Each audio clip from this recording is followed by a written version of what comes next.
realizar una explicación básica de uno de los conceptos con los cuales se inicia cualquier curso de estática, y es las componentes de un vector. No siempre vamos a tener vectores horizontales o verticales, por lo tanto debemos realizar la decomposición de un vector para poder utilizarlo en las sumatorias de fuerzas verticales y sumatorias de fuerzas horizontales a la hora que estemos realizando el equilibrio estático de cualquier sistema de fuerzas. En este caso vamos a empezar con un solo vector que tiene un ángulo θ cualquiera, y vamos a determinar las componentes horizontales y verticales del mismo.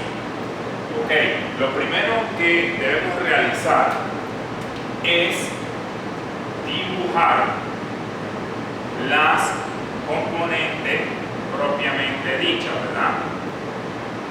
Componente, en este caso, le voy a nombrar a la componente vertical V en Y, que quiere decir componente vertical o en el eje Y del vector V. Y a la componente horizontal la voy a nombrar con V en X, componente horizontal del vector V. Entonces, es muy importante tomar en cuenta los ángulos. En este caso, el ángulo dado es θ, ¿sí?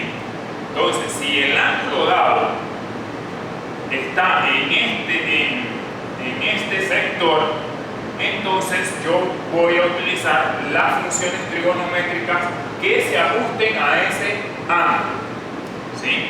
Entonces, ¿cuál sería la componente V en Y del vector V? Sería el lado adyacente al ángulo. La función trigonométrica que nos define la relación entre el lado adyacente y la hipotenusa del vector es la función seno. Del lado opuesto del vector entre la hipotenusa es la función seno. Seno de θ por V. Esa sería la componente vertical del vector V. Lado opuesto entre hipotenusa. ¿Qué función trigonométrica nos relaciona? El lado opuesto entre la hipotenusa, la función seno, ¿sí? Esa es la función trigonométrica que nos relaciona el lado opuesto entre la hipotenusa. Entonces, para la componente vertical V en X, vamos a buscar la función trigonométrica que nos relacione el lado adyacente entre la hipotenusa.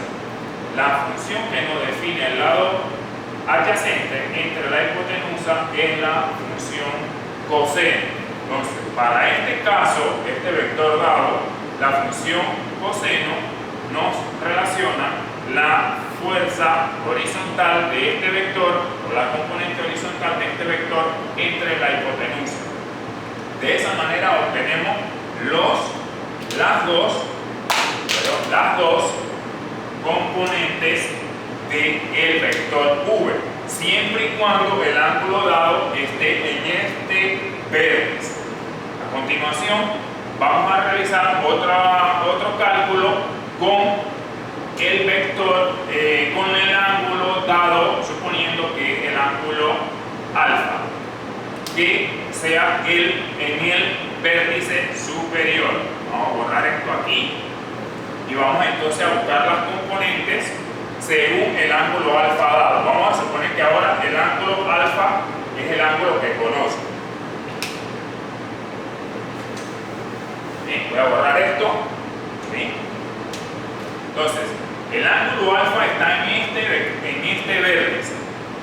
Para buscar las componentes V en X de este vector, tengo que seleccionar la función trigonométrica que relacione. Entonces, viendo desde alfa, Vx entre V, que es la hipotenusa, o sea, el lado opuesto entre la hipotenusa, y la función que nos relaciona el lado opuesto entre la hipotenusa es la función seno. Seno de alfa. Es alfa ahora. Estoy evaluando desde el otro vértice. ¿Sí? La función trigonométrica, entonces, para buscar la componente y del vector V, la componente que nos relaciona el lado adyacente al ángulo entre la hipotenusa es la función coseno de alfa por V. Ahí están entonces los dos cálculos de las componentes de un vector, siempre y cuando tengamos uno de los ángulos dados. Voy a escribir nuevamente las componentes con el ángulo θ, siempre y cuando conozca el ángulo θ. Tiene que dar lo mismo técnicamente si tiene sustentación matemática o coherencia matemática. Entonces, si el ángulo, si yo elijo, si yo tengo inclusive los dos ángulos, pero no sé por cuál de los dos optar, cualquiera de las dos maneras, si está bien hecho, tiene que dar el mismo resultado.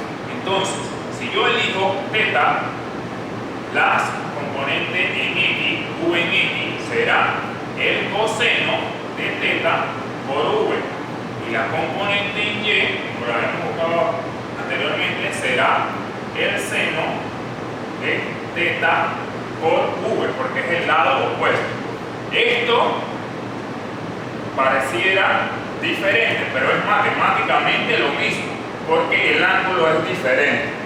¿Sí? Entonces, esa es la forma con la cual usted puede buscar las componentes de un vector, siempre y cuando tenga los ángulos conocidos. ¿Sí? En este caso el ángulo θ, y en el otro, en el segundo que realizamos, el ángulo conocido era alfa. Entonces, de esta manera pueden buscar las componentes de un vector que tenga alguna inclinación.